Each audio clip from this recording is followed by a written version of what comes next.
Good night, classmate and teacher. My group is formed by Jessica Hernandez, Sandra Diaz, and Daniela Cerrato. We are going to talk about epithelial tissue, current, and glandular. Next, we are going to talk about the epithelial tissue, which is an chunk of covering or protecting are the internal and external body structures. She has the skin externally and internally as glands and organs. Epithelial tissue can be defined as a barrier formed by a set of cells that have the same function according to the needs and psychological functionality of the surface or cavity to be protected. Hola, hola, hola, mi nombre es Jessica Hernández Rodríguez y a continuación les voy a hablar de qué es el tejido epitelial, orígenes de los epitelios y la función de estos orígenes. Bueno, ¿qué es el tejido epitelial? ¿Sí? El epitelio no es más que un tejido que se encuentra formado por células adyacentes, es decir, que se encuentran juntas entre sí y a su vez se encuentran relacionadas, ¿sí? Estas células se pueden estar formando barreras en el organismo o pueden estar revistiendo la superficie interna o externa de diferentes órganos, ¿sí? O sea, estar cubriendo completamente esos órganos. El epitelio lo podemos encontrar formando una hilera continua, pero lo podemos encontrar formando glándulas que se encuentran o que se forman cuando los epitelios se invaginan. Es decir, es la formación del repliegue y forman unas pequeñas bolsas, ¿sí? El motivo de epitelio, la razón es porque lo que se encuentra por debajo de un epitelio, es decir, de todas las células, se llaman tejido conectivo. Este tejido se encuentra formando unas pequeñas prolongaciones a las cuales les denominaremos invaginaciones. Es como si se proyectara el epitelio formando unas estructuras denominadas papilas, ¿sí? Como dato curioso, ¿por qué debo saber esto? O sea, ¿por qué la palabra epitelio? Bueno, la palabra epitelio proviene de dos vocablos. El primero, epi, que significa sobre, y el segundo, telio, que significa papila. Si se leen juntos sería o quedaría sobre papilas, ¿sí? Es decir, sobre las formaciones del tejido conectivo, por eso se origina el nombre de epitelio. A su vez el epitelio se encuentra separado por tejido conectivo, o sea, están unidos pero se encuentran separados por una pequeña lámina que se denomina lámina o membrana basal, ¿sí? Esa es la encargada de unir o separar el epitelio con el tejido conectivo, pero, o sea, ¿por qué lo hacen? ¿De qué manera lo hacen? Bueno, lo hacen a través de diferentes proteínas que se denominan proteínas de unión, ¿sí? Esta lámina basal se encuentra formada por colágeno de tipo 4 y también por glucoproteínas, ¿sí? La superficie, o bueno, las células epiteliales, como es un tejido y los tejidos están compuestos por células, el tejido epitelial a sus células las estudiaremos varias cosas. Una de ellas son las formas de las células epiteliales, el número de capas con las que están agrupadas, la polaridad que tienen estas células, como vamos a ver a continuación en los siguientes puntos, ¿sí? Existen orígenes de diferentes epitelios, ¿sí? El epitelio va a originar de diferentes capas embrionarias, ¿sí? La primer capa que es externa, se le denomina de estodermo. La segunda, que es súper importante, que es una capa media, como está entre dos membranas, se le denomina o se le ha dado el nombre de mesodermo. Y por último, pero no menos importante, es la capa que se encuentra más interna, que es el endodermo, ¿sí? En cada una de esas membranas se va a producir un epitelio. En el estodermo principalmente tenemos los epitelios que se encuentran a nivel de la piel, como el epidermo. Se encontrarán también los epitelios de la cavidad bucal, las cavidades nasales. Además de eso encontraremos el epitelio que reviste la córnea, o sea, ya nos estamos refiriendo al ojo, de las diferentes glándulas. O sea, cuando hablamos de glándulas nos referimos a las glándulas sudoríparas, que son las encargadas de secretar y dar forma, pues, y de formar el sudor las glándulas sebáceas y por último podemos encontrar las glándulas mamarias, ¿sí? El mesodermo, ¿a qué da origen? ¿A qué tipo de epitelio? O sea, ¿a qué tipo de epitelio? Y tenemos el principal, ¿sí? Que es el epitelio respiratorio y el epitelio digestivo. Pues esos son los dos principalmente. Y finalizando donde se originan, continuamos con el endodermo, que estará dando origen a los túbulos renales. Estamos hablando del riñón, ¿sí? Dará origen también al aparato reproductor, a las cavidades corporales, ¿sí? Esta cavidad tiene un tipo de epitelio especial, ¿sí? Y también podemos citar el aparato circulatorio. Estos orígenes tienen funciones de tapizar cavidades, como podrían ser los epitelios de las serosas del cuerpo, que son los pericardios, las pleuras, que son los pulmones, el peritoneo. Otra de sus funciones de formar glándulas son su desarrollo es a partir de los epitelios de cubierto revestimiento que les dan origen, ¿sí? El epitelio superficial se imagina y forman un cordón de células epiteliales que crece hacia el interior del tejido conectivo. Mi nombre es Sandra Díaz y continuaré explicando las características del tejido epitelial. Vamos a continuar con las características de lo que es el tejido epitelial. Los epitelios tienen 3 características. La primera se denomina cohesión. Esta cohesión básicamente es esta tendencia a estar unidas y como esas células se unen se disponen muy cerca una de la otra por lo que son uniones intercelulares. Por eso se cumple esta propiedad que se llama cohesión. Si los epitelios, como dijimos en su definición, son células íntimamente unidas, la otra característica que tiene que ver se llama polaridad. La polaridad es morfológica como también es funcional. También vamos a ver la tercera característica de los epitelios, que es la superficie basal, que van a estar adheridos a una membrana basal. Bueno, la polaridad, como se está mostrando en la imagen, sería una célula aislada. Esta célula es un enterocito, es una célula epitelial, tiene grandes rasgos de 2 polos. Una superficie apical, que es esta que tiene esas microvellosidades. El único polo de la célula que posee una membrana especializada es siempre el apical. Y la otra superficie se denomina superficie basal. Basal viene de bases y las superficies apicales normalmente es la que mira hacia la luz, la que mira hacia una cavidad que está revistiendo o la que mira hacia afuera, y la superficie basal es la que se apoya sobre el tejido conectivo subyacente.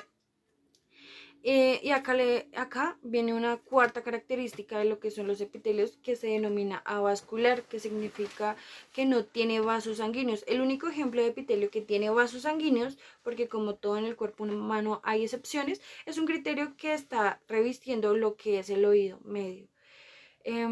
Quiero contarles un poco más de lo que es polaridad celular, que ya lo estuvimos hablando dentro de las 4 características que ya les conté, la de los criterios y la aparte de los epitelios los epitelios avasculares. Quiero enfatizar un poco en el tema de la polaridad celular.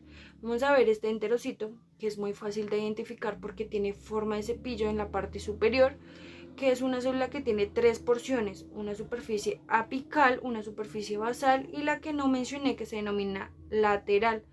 Bajo esta característica de los epitelios, que son avasculares, es importantísimo saber que son avasculares porque siempre acompañan a un tejido epitelial.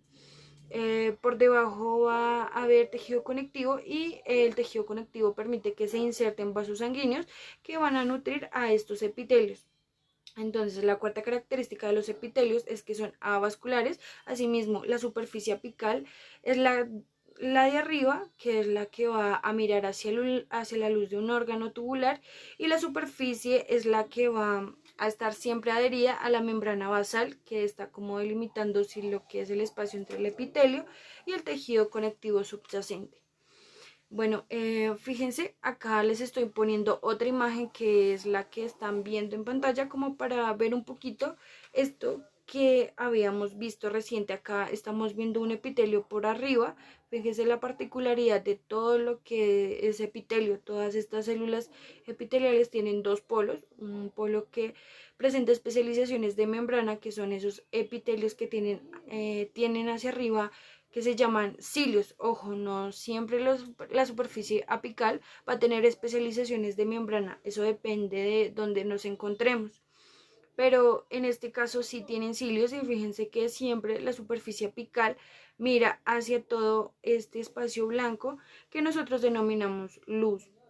Entonces, si miramos hacia la luz, decimos que esto es la superficie apical y fíjense que inmediatamente por debajo del epitelio hay un tejido amorfo que tiene forma de nada, que es el tejido conectivo, y entre medio de lo que es el tejido epitelial y el tejido conectivo encontramos esta membrana de color rosa más oscurito que se denomina membrana basal.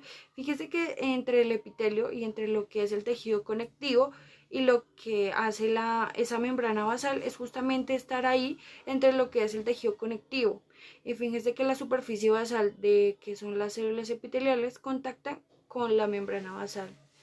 La membrana basal fundamentalmente vendría a ser simplemente una capa densa que contiene colágeno de tipo 4 y contiene también algunos propioglucanos y proteínas de fijación, y lo que hace esa membrana basal es como presta anclaje a la superficie basal, en donde todas las células epiteliales es como si la mantuvieran agarrada y fija el tejido conectivo medio de un tipo de unión especial que se denominan uniones hemidesmosas. Entonces, pues ahí tenemos las características de lo que son los epitelios. La clasificación de los epitelios, hay dos grandes tipos de epitelio: el criterio de revestimiento y el epitelio glandular.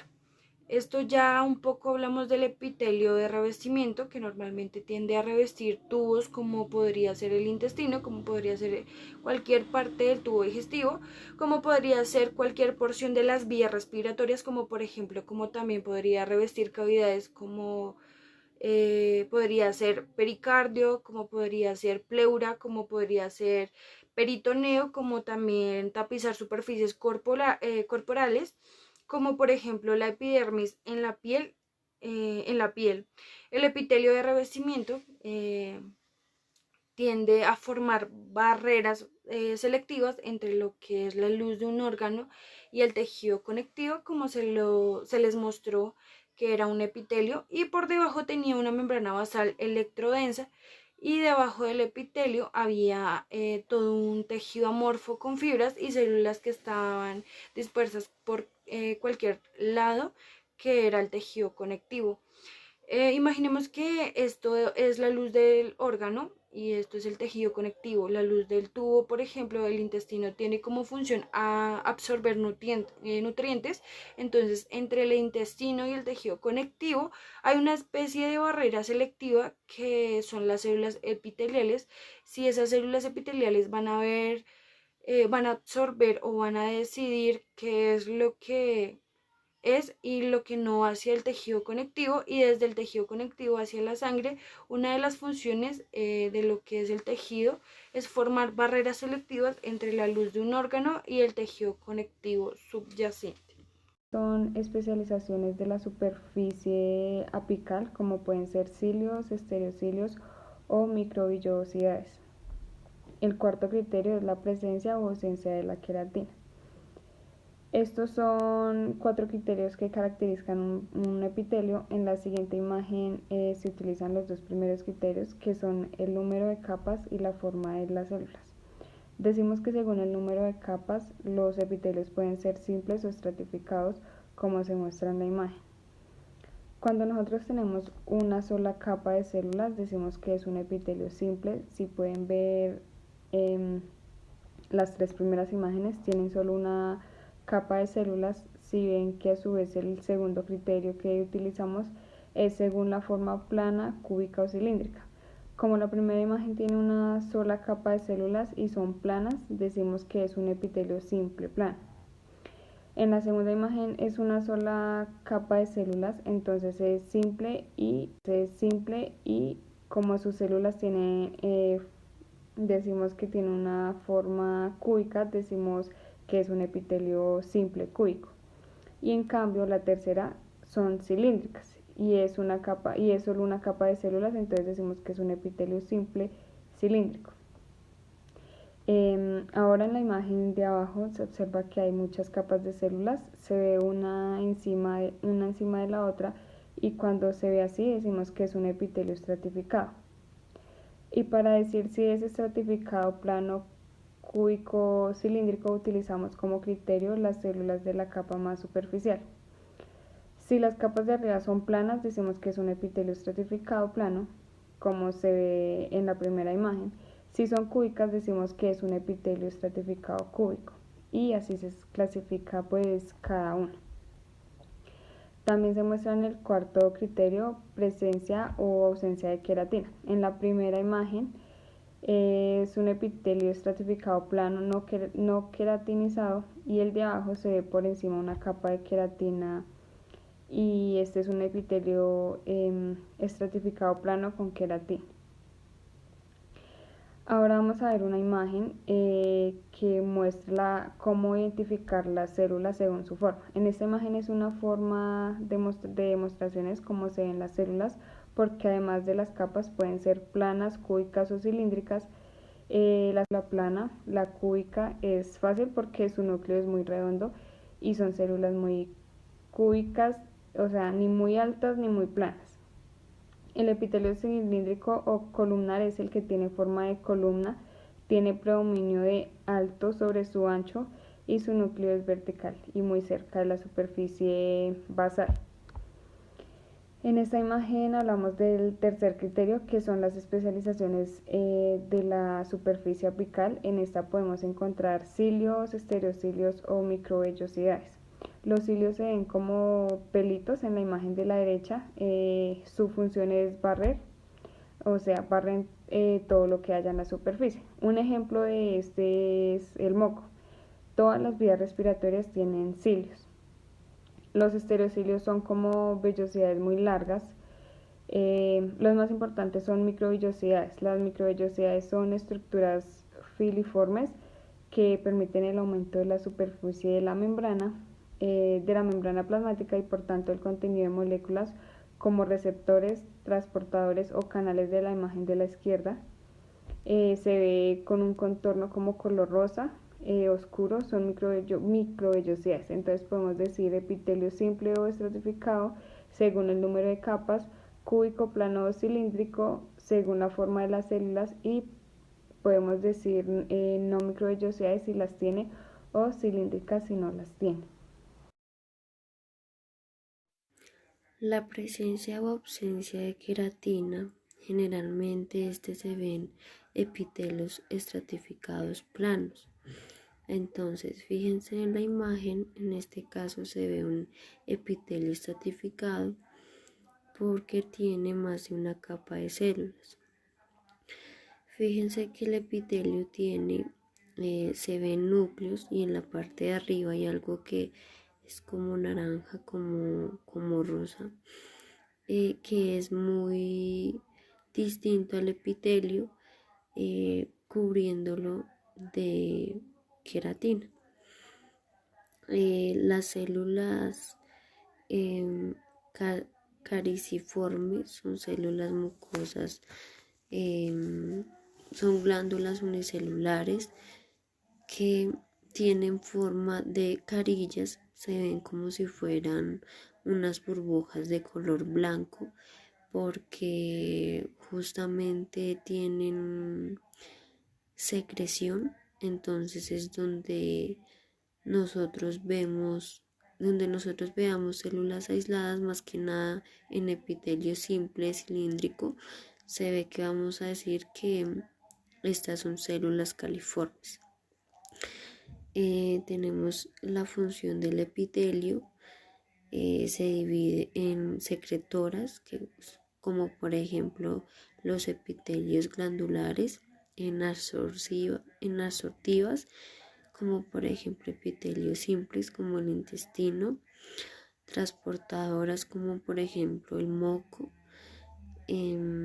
protectoras como por ejemplo el epitelio que tapiza toda la piel como la epidermis, receptoras, estas siempre van a depender de una inervación nerviosa.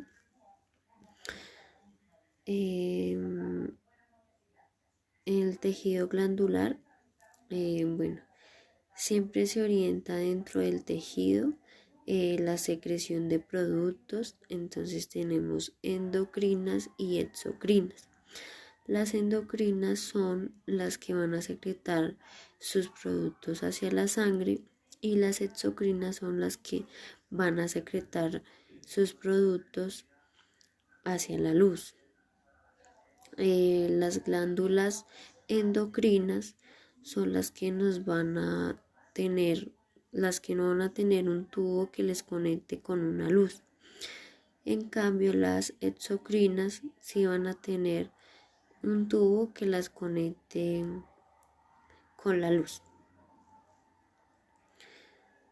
Tenemos el mecanismo de secreción.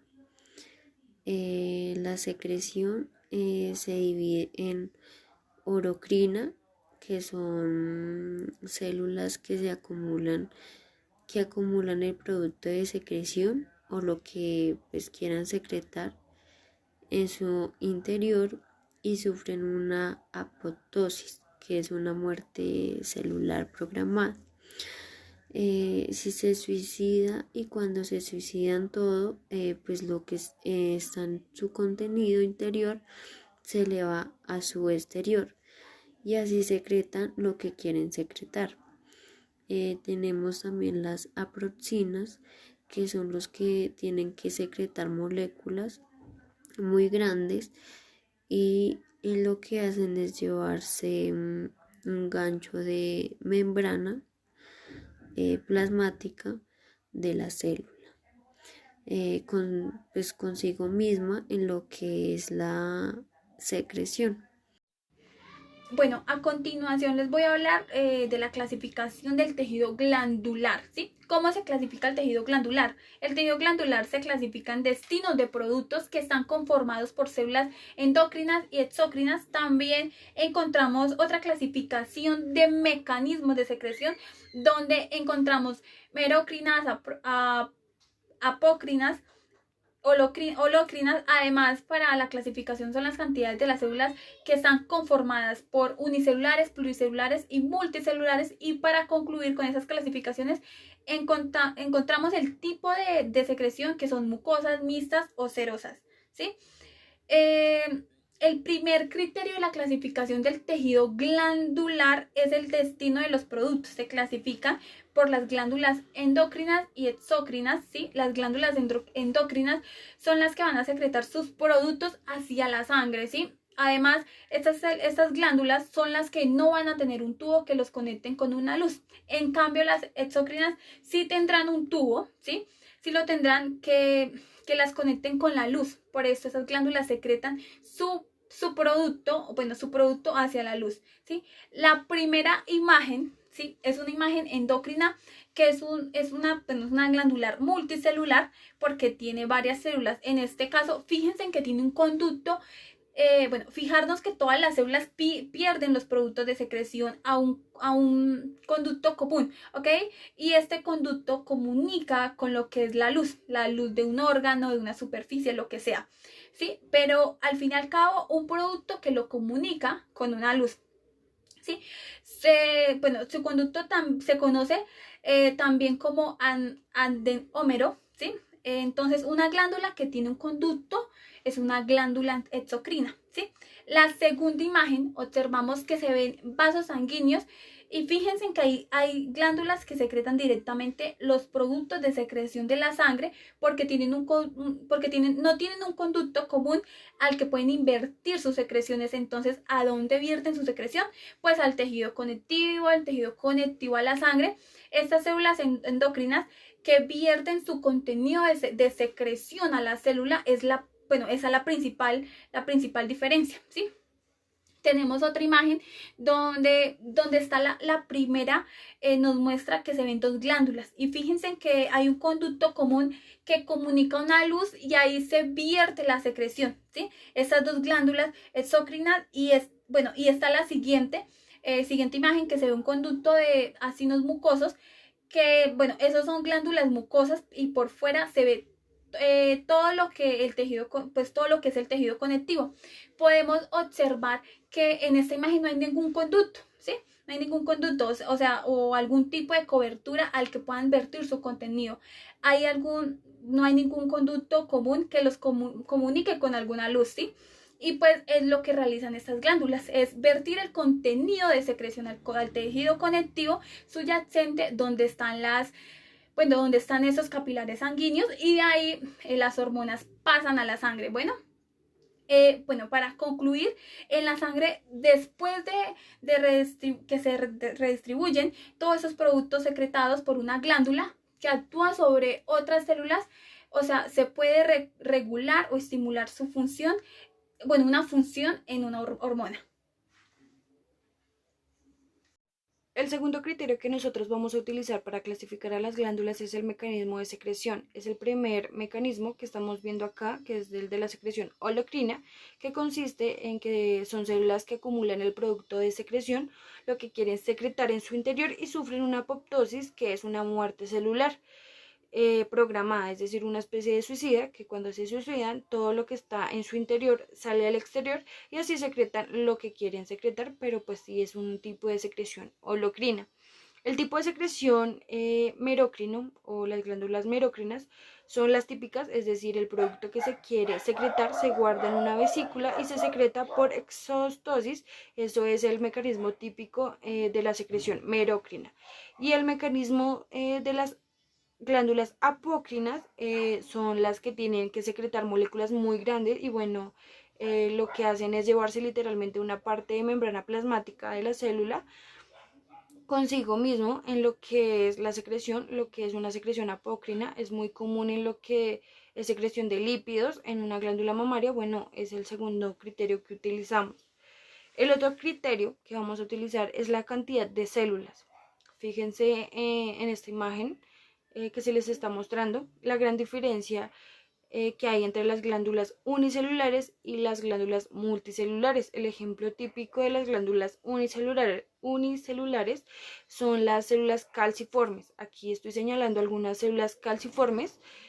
Fíjense que es una sola célula que tienen un contenido de secreción mucosa. Eso blanquito que se ve ahí es la célula calciforme. Y todo lo blanco es la secreción mucosa, si es todo el contenido mucoso que tiene para secretar. Y fíjense que son aisladas, son células que están aisladas, que no están juntas a un lado de la otra, entonces decimos que son glándulas unicelulares. En la imagen de al lado, de la derecha, se están viendo muchas células mucosas formando acilos jugosos. Fíjense que son varios tipos de varias células no reunidas formando un acino. Esas glándulas son multicelulares.